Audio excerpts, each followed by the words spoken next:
Design na Divoice ukunda nde kurusha ubundi? Na rukundo turajamo. Muzorujamo ariko. Mufise umugambi.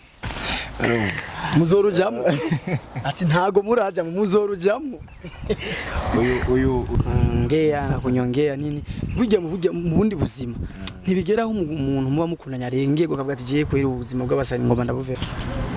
Ni ibintu byinshi cyane novuga kuko wanashima nabwo twabigize ngo big deal twangane uburyo tushobora kuramukanya cyangwa tushobora kuvugana twabigize nk'abantu bakuze umwana agakora ivyo ukora no munsi uwo musupportinga cyangwa ubimukuramo. Nzeyimana Toma alias Mukombozi ni umuririmbyi w'umurundi twese tuzi uno munsi agiye kwitoza aremererwa n'inzego zibijejwe cyangwa n'uburongozi bwavyo kwitoza mu rwego rwo kuba umushinga amateka. We nk'umuririmbyi wa mbere dukoranye ikiganiro kuva nda avyemererwa shinyo kubaza kino kibazo wa iyo nkuru wayakiriye gute ikigira kabiri ni gikuzokora mu kumushigikira. Every story matters. Hello guys, murameze neza nkuko mubizi je nitwa MC Andy. Remember to subscribe, this is STV, your channel, my channel. Dusangiye n'abafana banje bose kadushimira abafana bacu kuri support yanyu muri kumwe natwe muri bino bihe 2025 turizeye ko muzodushikana kure harenza aho turizera kandi natwe tuzogerageza gukora byinshi bishoboka ariko bibe byiza ariko ibitazoba byiza muzotwihanganira nkuko mwamaze gukora muri introduction ndi kumwe na Wiz Design n'umustomi umukobwa asa na Wema Sepetu.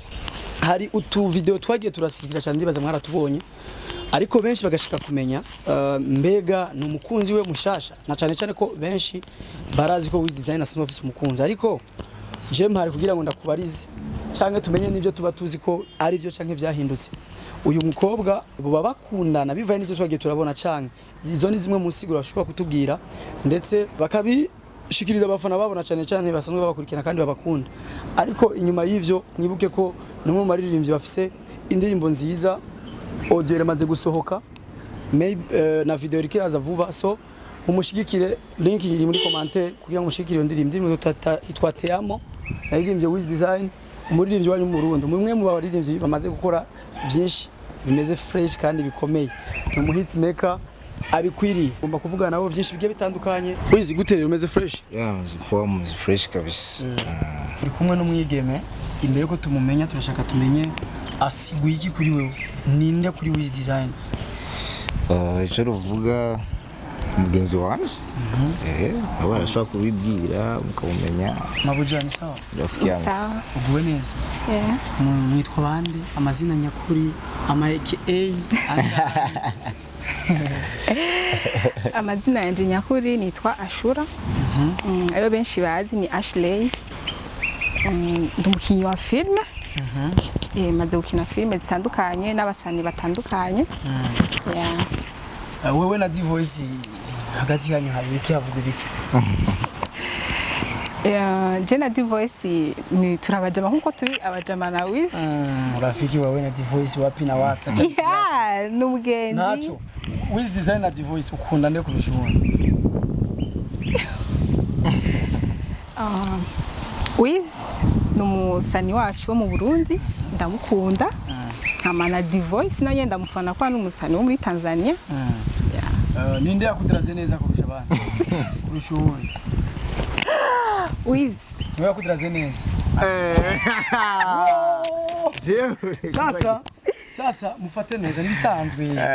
N'udu challenge twaratubonye muterura mugira iki muja kuroba. Nitwari tumenyereye. Nitwari tumenyereye abaririmbyi baroba ariko tugomba kumenya Wiz zijya challenge ku bantu bazakiri gutandukanya umuco wazo n'ubuhe. Icyo ruvuga festival twako tunapromoting indirimbo ya Teamo promotion then ni challenge uko namubwiye ati nashaka mfashe dukore challenge nyine twacting yuko dukundanye ko ni indirimbo y'urukundo dashit bindi novuga birenze kabisa ariko izo challenge yarabikoze n'umutima mwiza. Umukopine wawe si ahari ahora vyakira guti yabona ibintu nkabijya demu yatesheje kujya ngea na kunyongea nini bijya mu bundi buzima ntibigeraho umuntu muba mukundanya arenge gukavuga ati giye kwera ubuzima bw'abasani ngoma ndabuvemo nta rukundo turajamo muzorujamo ariko mufise umugambi muzorujamo ati ntago muraja muzorujamo uyu novuga yuko mugenzi wanje muraja mu rukundo ingene murabana byonyene maybe birashoboka ariko for now nabwo turafata iyo decision gusa turabagenzi turayaga ese yari mufate decision gusa basi ubona unamurizia uramuridia ari mu magu yawe kuko ndazi uko n'abakobwa bizobe ari mu magu yawe aranyishe noneho ari mu magu yawe basi nubwo byoshika ntuzoba wibamije cyangwa ubona nyine ari guya bo she's a beautiful ashaka kuba guya cyangwa akabaguya abandi cyane uramukunda jewe kwa naye okay je kuri je ni guya abandi yego bo jero uvuga yuko numukobwa mwiza buri muntu wese umushima kandi yokunda ko basohokana siba nawe uramushima nka please na lonje itera danger urafise umwana nk'ubu tukavyara umwana agakora ivyo ukora no munsi uwo musupportinga cyangwa uwo bimukuramo supporting ni vyiza donc uri proud navyo urumva bivana no kungene wo bigendamo wo bigendamo gutunga ngo nibibe bibi ndabigendamo neza kuko nje gukora challenge tuvuga ati ngo tuje gutongozana ntego mwaciye mufatana none byari birimo ariko ntaravuze mure kuri ko mengo mwamatanye byansi twagiye muraberanye shaka kudacamo nibicema ko muraberanye niya kwanza kuronde umusheri nk'uyu nyene ya musheri ufise no ushaka mu diaspora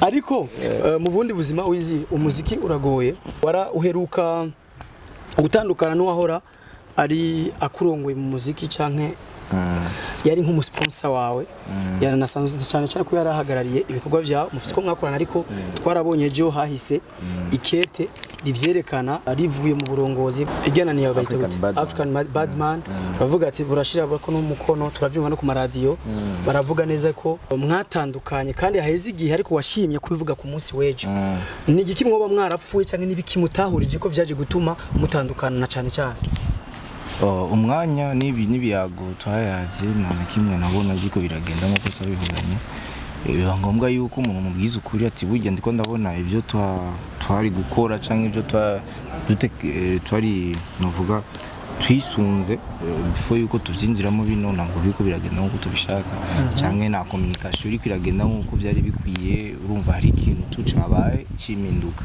gasoje navuze ati rero nanje nivyonesha umwanya ibintu byanje mba ndiko ndifuza nanje gushika gukora ndavuga ati you can take your way me I can take my way ariko muri uwo mwanya nyene turazi neza ko kurongora umuntu bigoye na cyane akazi k'umuziki gasaba amahera menshi umwanya munini situ nk'abajya bafise imiryango hari ibintu woba umwibukira kukamushimira ubya cyangwa bituma wumva ko nk'ikintu nyamukuru wibutse kenshi wumva cyo tumeje to mu buriri ndero cyangwa umubwire nabiniki ni ibintu byinshi cyane muvuga kuko wanashima nabwo twabigize ngo big deal twangane uburyo tushobora kuramukanya cyangwa tushobora kuvugana twabigize nk'abantu bakuze Nzeyimana Toma alias Mukumbozi ni umuririmbyi w'umurundi twese tuzi uno munsi agiye kwitoza aremererwa n'inzego zibijejwe cyangwa n'uburongozi bwavyo kwitoza mu rwego rwo kuba umushinga amateka we nk'umuririmbyi wa mbere dukoranye ikiganiro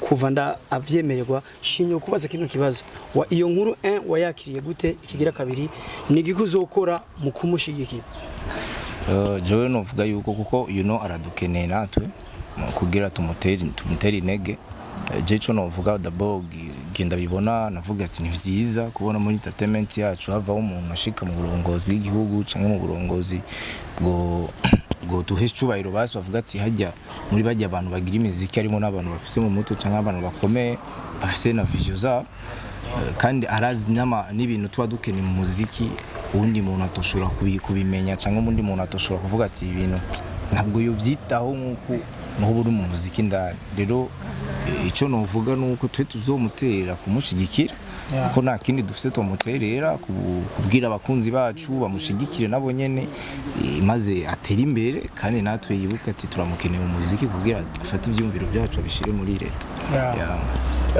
Reka twifuriza abantu kurindira Teyamo ya video. Ni video nziza cyane, by the way je namaze kugira chance yo kwibona, ariko kandi mwishigikire niyasohoka tuzomwereka umutima w'urukundo, tumwereke by'ukuri ko igikorwa cyiza yakoze gikwiye amashi cyangwa gikwiye amashugwe cyangwa gikwiriye gushigikirwa. Ndagushimire cyane Wiz Design. Asante sana boss. Nabo janda ndagushimire. Ikiganiro cyari kiryoshe, nta bintu bibi nakubajije. Ndakubaze kira akantu nyene kari bizarre kama. Baza akabazo k'ubwenge. Wavuze yitwa Ashley. Mama Ashley afise abana bane. Mzee. Umwana wa mbere yitwa Evra, undi Edmo, undi yitwa Enoch, uwa kane ninde? Ashley. Wow, chance. Nakubivuga wewe ngo ntuvyizi abazi ni wao. Sio wako. Nilimchanganya swali. Nilisema binaombe ba Evra ba Enoch abo batabatoa. Wale kama ni basheba kwetu hapo. Sasa mkoga ba Hajati.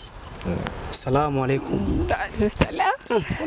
Ntibagiye kubabwira abariko baradukurikirana filme yacu iri kuri YouTube ntibagira ibana acting agada harimo vy'urukundo. Wowe urifise lore ya gute? Twereke. Je nari ntekereje lore gusa wari ufise ari jinye nibiki? Intekereje. Sawa, ko wari utekereje tuoneshe upole mu sekonde 10. Deja gisi tumeva kwa mpole haya. Sisi tuliva hizo tayo tuliva ni bigumu. Sawa, reka tuzokora ikiganiro je nawe soon kijanye n'akazi kawe. I support you. Nako nzobanza ndabe uzompe link mbone the way ukora niho jewe mmenye ngene mvugana n'umuntu. I support you mu bikorwa byawe. Abarundi bose je ndabasupportinga by the way. Nabonye abantu mukinana muri sinema ba Thailand. Jaja Kanyana bajya ba Thailand. Baja inarigera n'abana twagiye turafasha abantu barabizi twagiye turabashigikira kuva avant baje bajeje Kanyana ndi mu bantu vy'ukuri babagiye hafi kandi ndashima intambwe zabo. Thailand kera ari n'umusani numva ko ndabizi wundi ari muninde inarigera muco yahora muri Truafa ujya nyene ni mushasha nk'abajya bose n'abana bashasha muri industry bakwiye kuza barabizi nta bintu byo kwigirisha ariko ni bon courage by the way n'abakozi beza nawe courage aho utaragera aho utageze muri 2025 uyu mwaka Imana izagushikana warakoze gushikira umusani tukwiye gushikira natwe tuzogushikira mu kuraba cinema yawe kandi wawe uzosohora yenzokina mo senimwe for free sinzo gusaba n'amahera. So merci beaucoup guys, mudushigikire mubashigikire. Uheje ugira subscribe kuri STV tugenda kuri Wiz Design ugire subscribe. Wowe ukinira hembega kuri inarigera ni ukina kurya mdemo we muri abiyonkoye kwa fana je barazi ko ntarakabati ariko birasanzwe nese yo kwiba ngo rega kubavuye ngaho ujya ngaho yamba yateye imbere ivyo ntavyo naranancorera. Merci beaucoup STV, remember to subscribe. Bye bye, ciao. Every story matters.